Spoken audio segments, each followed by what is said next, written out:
तेबे राज्य में लगी रही मौसुमी जनित वर्षा। तेबे पश्चिम बंगोपसागर में सृष्टि होगाकू जाउछि आउ एक लघुचाप।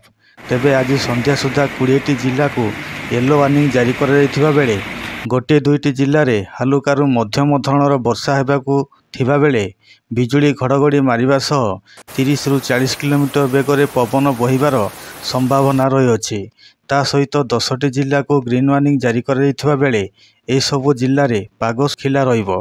तेबे चलंतु जानिबा केउं सबु जिले में प्रबल वर्षा हेबा सह बिजुली घड़घड़ी मारिबो एवं पवन बहिबो। तेबे से सबुर संपूर्ण विवरणी जानिबा पई आम भिडियोटी को शेष पर्यंत देखंतु।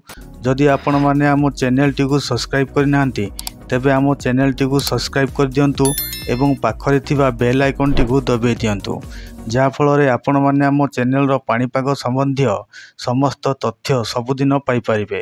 हाराहारी समुद्र पतन रे मौसुमी वायु एबे अमृतसर, डेराडून, शाहजहानपुर, वाल्मीकि नगर, छाप्रा, जलपाईगुड़ी दे पूर्व उत्तर पूर्व दिगरे अरुणाचल प्रदेश को जाउछि। तेबे आसंता 11 तारिख बेलू पश्चिम बंगोपसागर में सृष्टि होगाकू जाउछि आउ एक लघुचाप, जहा फल आसंता अगस्ट 11 तारिख पर्यंत राज्य में प्रबल वर्षा होबार संभावना रही अछि। तेबे राज्य में जून 1 रु आज पर्यंत 625.6 मिलीमीटर वर्षा रेकर्ड करा जायछि।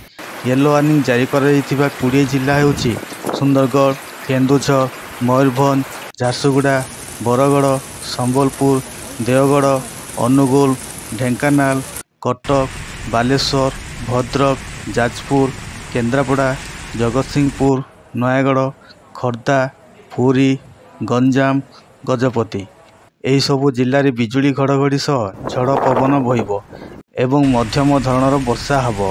ग्रीन वार्निंग जारी करा जिला गुड़िक हेउछि मालकानगिरी, कोरापुट, रायगड़ा, नवरंगपुर, कलाहांडी, कंधमाल, नुआपड़ा, बौद्ध, बलांगीर, सोनपुर एही सबु जिले में पाग सुखिला रहिबो।